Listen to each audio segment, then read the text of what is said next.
Okay, so now that we've, in a sense, developed a model of the money market and goods market, ISLM, we've now put that into the context of aggregate demand.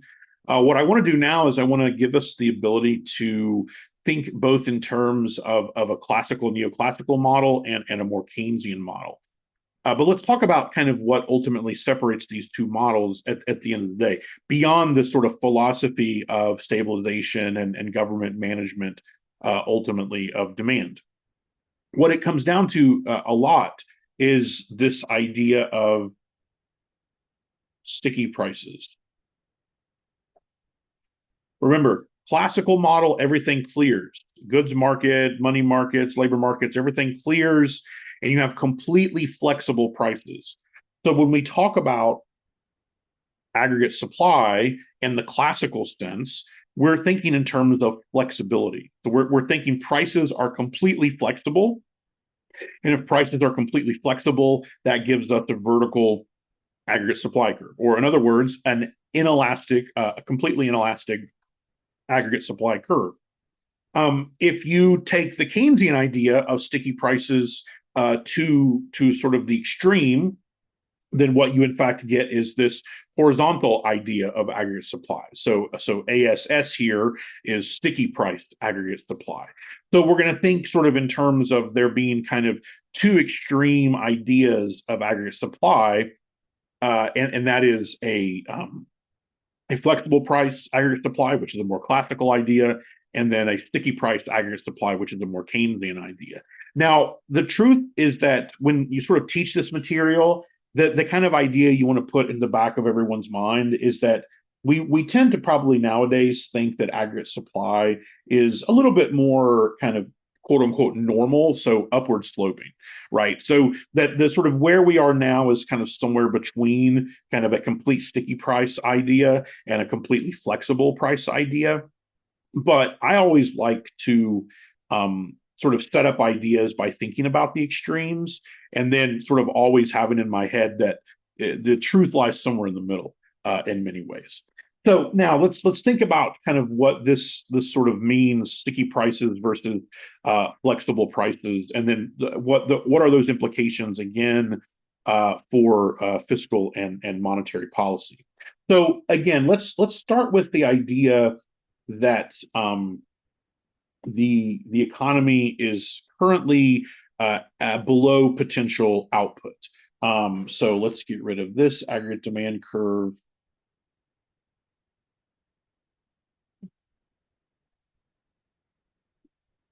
Okay. And let's say that currently aggregate demand is here.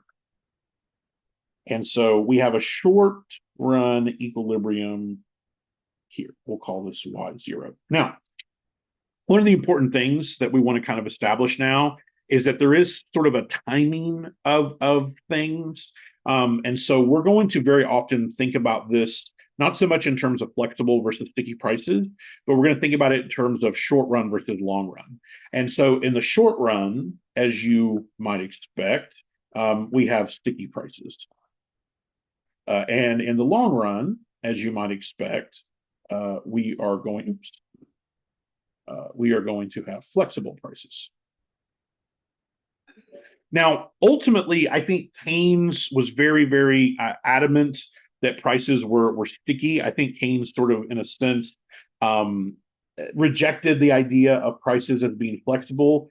And to him, there was all these nominal rigidities that showed up, whether it was in the banking sector or whether it was in investment. It didn't matter to him. There was all these rigidities that caused prices to be stuck and wages to be stuck, and so then markets just did not necessarily clear in the sort of traditional sense.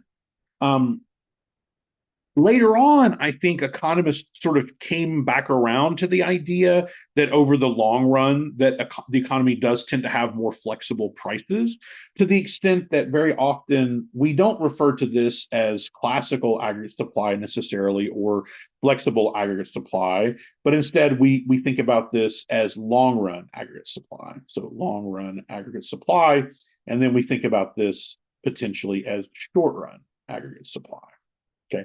Now, the nice thing about this framework is that we can still get at sort of both classical as well as Keynesian arguments as it pertains to sort of policy conversations. So, for example, let's say that we are currently below potential output.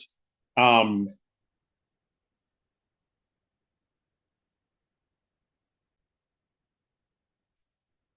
okay, so again, the idea is that the economy is not currently in equilibrium. Now, the sort of idea is that everyone agrees we want the economy to be at Y bar. Like nobody disagrees with that idea. But there is going to be disagreement in terms of how we get there. And some of this is going to be to what extent do you believe flexible versus sort of sticky prices. So in the classical sense, what ends up happening here is that you are going to get back to full employment if you don't do anything. And the reason why you're going to get back to full employment is because the classical argument is that you're always moving towards long run. So the classical sort of idea is don't do anything, prices are going to decline, you're going to get back to full employment in that direction. So laissez-faire, hands off the economy, there you go. The Keynesian argument is, well, I don't even know if we're going to get back to full employment. And even if we do get back to full employment, that may take a very long time, right? The Great Depression, the contraction was 4 years long, and then the subsequent economic dysfunction was more than a decade, even after that, or within that. And so the Keynesian argument is, hey, let's take advantage of the fact that in the short run we have sticky prices. Let's take advantage of that fact, because if we have sticky prices, then this means we can boost aggregate demand, right, via expansionary fiscal policy, via expansionary monetary policy. We'll talk about what is sort of preferred and what we tend to think about as better under what circumstances later. But for now, boosting aggregate demand via expansionary policy. The nice thing about this is that in the short run, you get no inflationary pressure, right? The economy just moves from Y0 to Y bar. That's sort of the argument. Now, does the government have to get this shift right? Yes. Does the government have to boost the economy by the right amount in order to get it back to Y bar? Certainly. I think the way that we tend to think about it in more contemporary times is that we want, on the fiscal policy side, there to be an expansion that gets us most of the way from Y0 to Y bar, then with monetary policy that sort of is there to kind of top it off if it needs to be topped off, or if fiscal policy overshoots and pushes aggregate demand beyond Y bar and we start to get inflationary pressure, then monetary policy can kind of be there to rein it in. That's exactly, by the way, what we had in 2022 and 2023. We had contractionary monetary policy that was there to stave off some of that inflationary pressure that we had from the combination of fiscal expansion in 2020 and 2021, as well as the supply chain problems in 2021, 2022, which led to increased inflation.